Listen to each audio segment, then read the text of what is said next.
نہیں بطول، میرے لیے تو پاسبل نہیں ہے. محسن نقوی صاحب میں اگر یہ دونوں خصوصیات ہیں تو دیٹس ریئر. بٹ حقیقت یہ ہے کہ جتنا بڑا کرائسس اس وقت بلوچستان میں ہے، کے پی میں ہے، انٹیریئر منسٹری کو جتنے چیلنجز کا سامنا ہے وہ بہت گریو ہیں، اور وہ بڑے ڈیڈیکیٹڈ طریقے سے اٹینشن مانگتے ہیں، ریکوائر کرتے ہیں، اور ہونا بھی چاہیے. Interior ministry is not a joke. At the same time of course cricket کی ایک اپنی ڈائمنشن ہے، that is not a joke either. لیکن دونوں کا جوک بن گیا ہے بیکاز دونوں کو ریلیٹ کر گئے ہیں، دونوں عہدے ایک ہی صاحب کے پاس ہیں.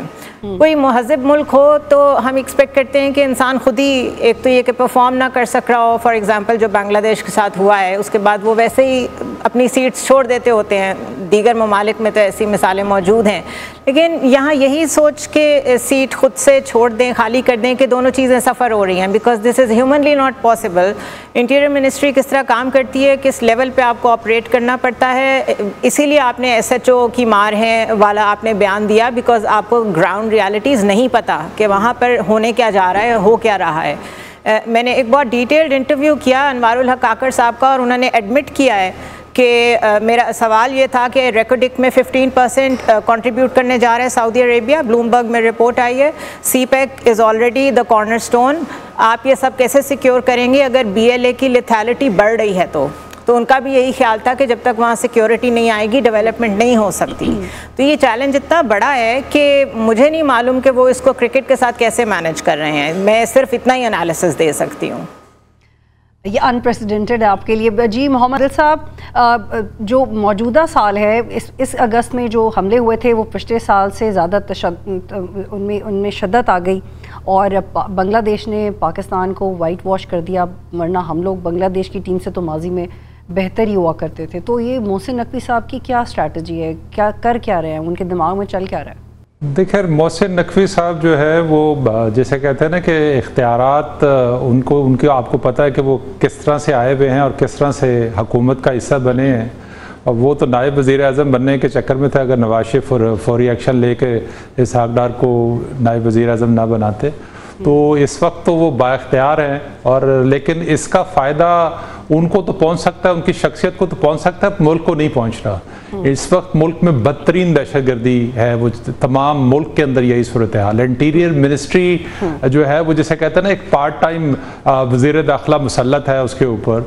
نہ وہ کرکٹ پر اس طرح توجہ دے پا رہے ہیں، نہ وہ انٹیریئر منسٹری میں جو ہے جو اس کی ضرورت ہے دہشت گردی پہ فوکس ہونا چاہیے اس پہ توجہ دے پا رہے ہیں.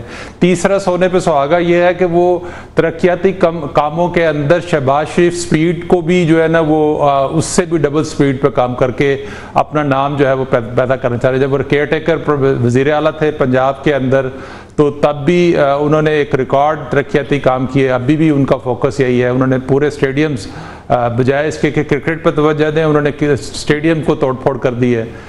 اسلام آباد میں ان کے جہاں دل کرتا ہے وہاں پہ وہ انڈر پاس اوور ہیڈ برج بنانے کی کوشش کر رہے ہیں. تو وہ اس قسم کی جو سوچ رکھنے والا جو ایک غیر سنجیدہ اور ملکی جو معاملات ہیں ان کو نہ سمجھنے والے شخص کو جو ہے وہ وزیر داخلہ بنا دیا گیا ہے. گو کہ ان کی بیک بہت مضبوط ہے، اور ہم نے ماضی میں دیکھا ہے کہ وزارت داخلہ میں اسی طرح کے وزیر داخلہ ہوتے ہیں جن کو پنڈی سے جو ہے سپورٹ ہوتی ہے. لیکن اس وقت ملک کے حالات اور ڈائنامکس بہت مختلف ہیں، تو اس لیے ریاست کو اور ان کے حمایتی ہیں یا ان کے جو پس پردہ جو افراد ہیں ان کو سوچنا چاہیے ایک ایسے وزارت کے اندر جس کا فوکس ہونا چاہیے دہشت گردی، اور جو وہاں پر جو ہے ایک سیریس آدمی کو جو ہے وزیر داخلہ لگانا چاہیے. تو میں یہ سمجھتا ہوں کہ اب مجھے جو یہاں پر ان کا رویہ لگتا ہے وہ تو سیریس ہی نہیں لیتے، گورنمنٹ کو تو بادر ہی نہیں کرتے. اور دوسرا ایک اور چیز ہے کہ وہ ہر اس مذاکرات میں بھی شریک ہوتے ہیں جو جہاں پر ان کی ضرورت نہیں ہوتی لیکن وہ اس کا بھی حصہ ہوتے ہیں. تو وہ ملٹیپل ٹاسکنگ ان کے پاس. جی محمد عادل صاحب، مجھے آپ کو روکنا پڑے گا. صاحب محمد عادل کہہ رہے ہیں کہ جہاں ان کو نہیں ہونا چاہیے وہاں بھی ہوتے ہیں مذاکرات میں، غیر سنجیدہ ہیں، معاملات کو سمجھتے نہیں ہیں. آپ بتائیے.